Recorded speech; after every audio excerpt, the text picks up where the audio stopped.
Cookery 12, Week 1. Prepare egg dishes. Most essential learning competencies. Prepare egg dishes. LO1. Perform mise en place. 1.1. Clean, sanitize, and prepare tools, utensils, and equipment needed in preparing egg dishes. 1.2. Identify an egg's components and its nutritive value. 1.3. Identify and prepare ingredients according to standard recipes. Tools, utensils, and equipment needed in egg preparation. Kitchen tools. Channel knife, a small hand tool used generally in decorative works such as making garnishes. Colander, a perforated bowl of varying sizes made of stainless steel, aluminum, or plastic, used to drain, wash, or cook ingredients from liquid. Offset spatula, a broad-bladed implement bent to keep the hand off hot surfaces. It is used for turning and lifting eggs, pancakes, and meats on griddles, grills, sheet pans, and the likes, and also used to scrape and clean griddles. Pastry brush, a small implement used to brush the surface of unbaked pastries, cookies with egg white, egg yolk, or glaze. Rubber spatula or scraper, a broad, flexible plastic or rubber scraper that is rectangular in shape with a curve on one side. It is used to scrape off all the contents of bowls and pans from the sides and folds in beaten eggs, in butter, or whipped cream.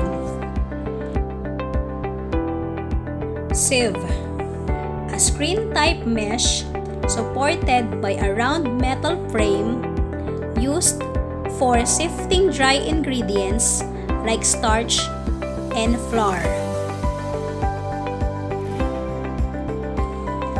Spoons, solid, slotted, perforated, large stainless spoons holding about 3 ounces, used for mixing, stirring, and serving. Slotted and perforated spoons are large, long-handled spoons with holes in the bowl used to remove larger solid particles for liquids. Wire whip or whisk, a device with loops of stainless steel wire fastened to a handle. It is used for blending, mixing, whipping eggs or butter, and for blending gravies, sauces, and soups. Kitchen utensils. Egg poacher, a miniature bain-marie with an upper dish containing indentations, each sized to hold an egg, or contains separate device for poaching.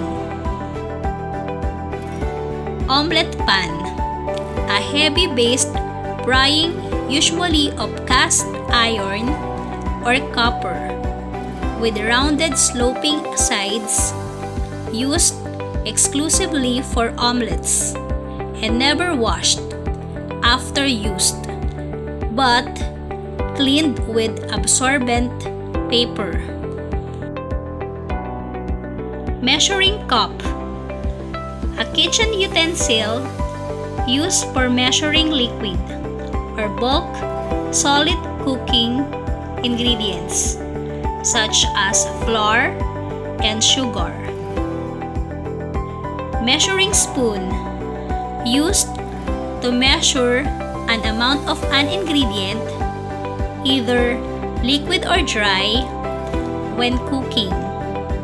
Measuring spoons may be made of plastic, metal, and other materials. Saucepan, deep cooking pan with a handle used primarily for cooking sauce. Mixing bowl.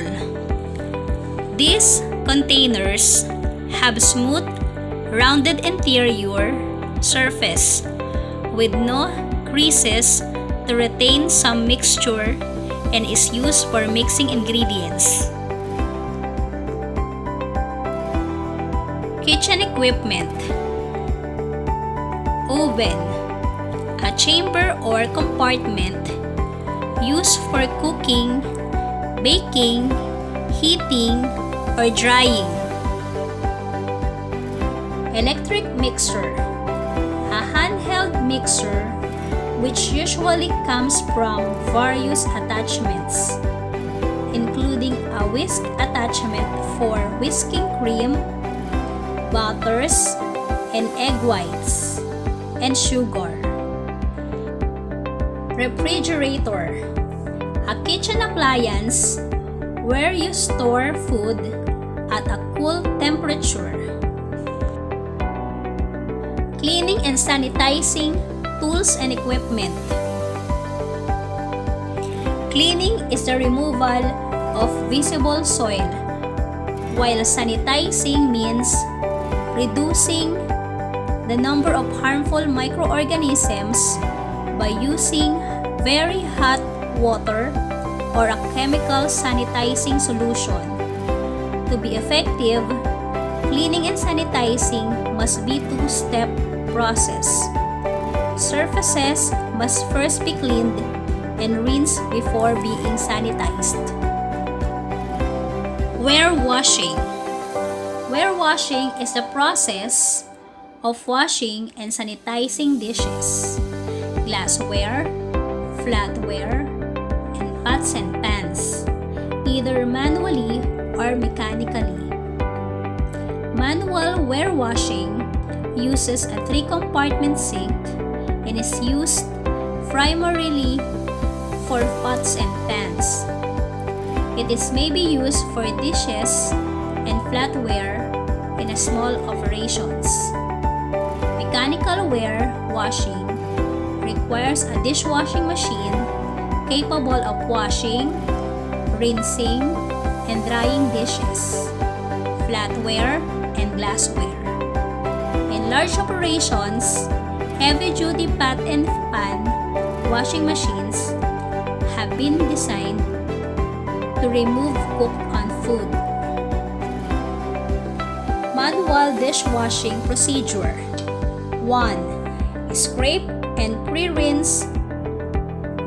The purpose of this step is to keep the wash water cleaner and longer. 2. Wash. Use warm water at 110 Fahrenheit to 120 Fahrenheit and a good detergent.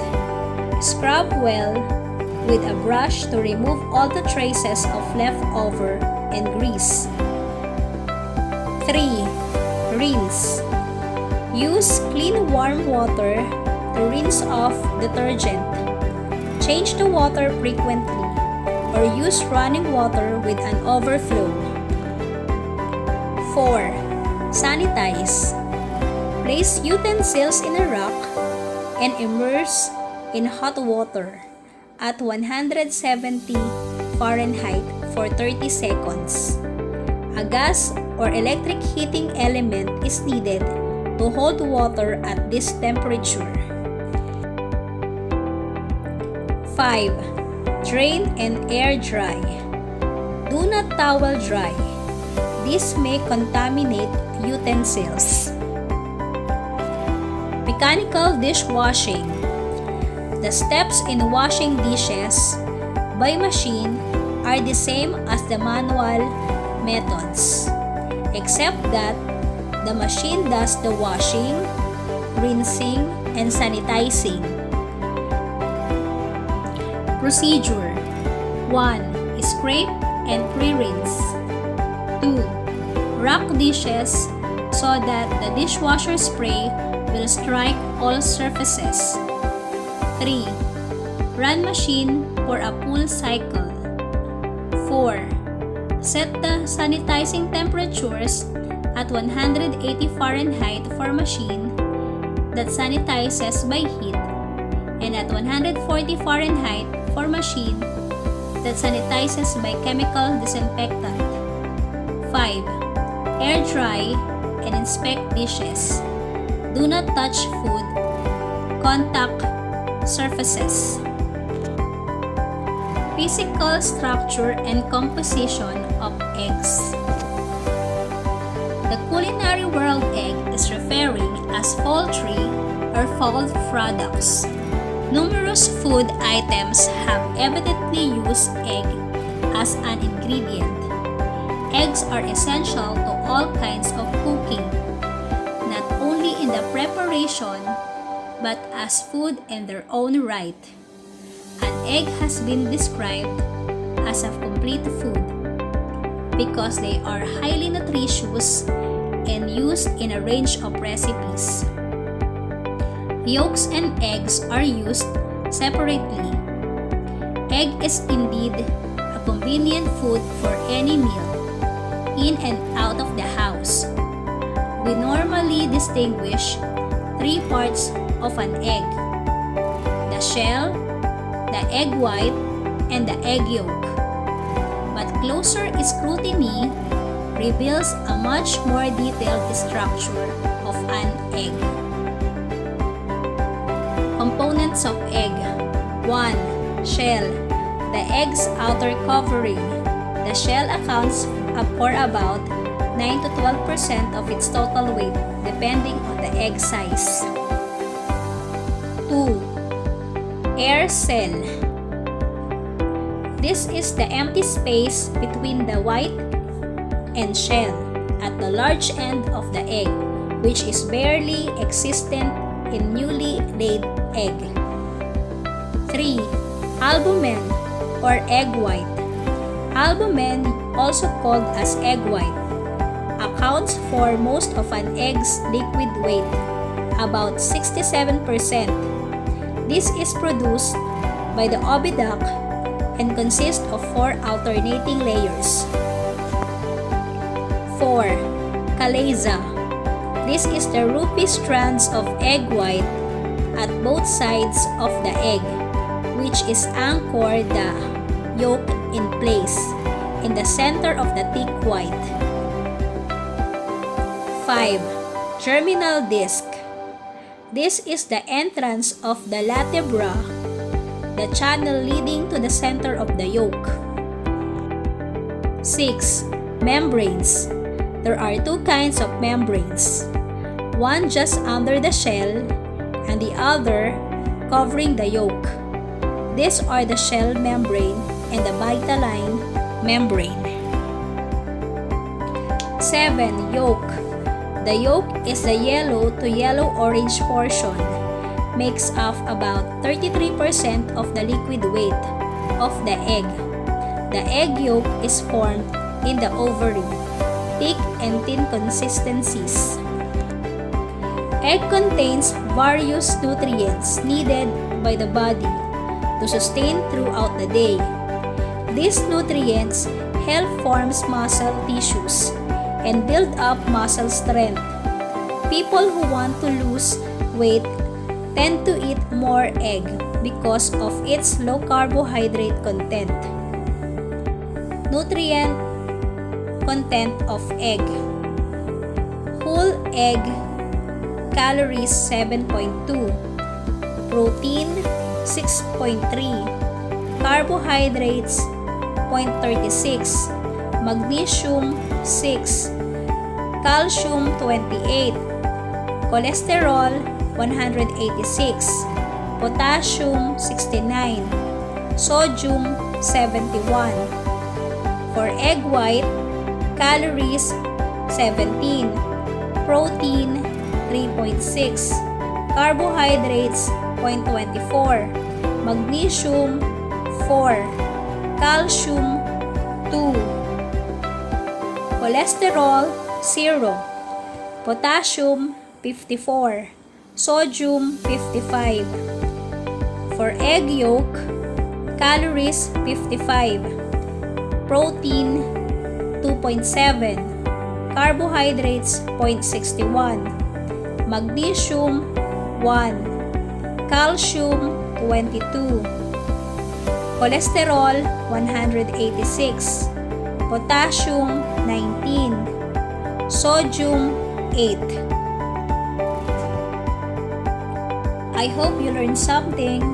Thank you!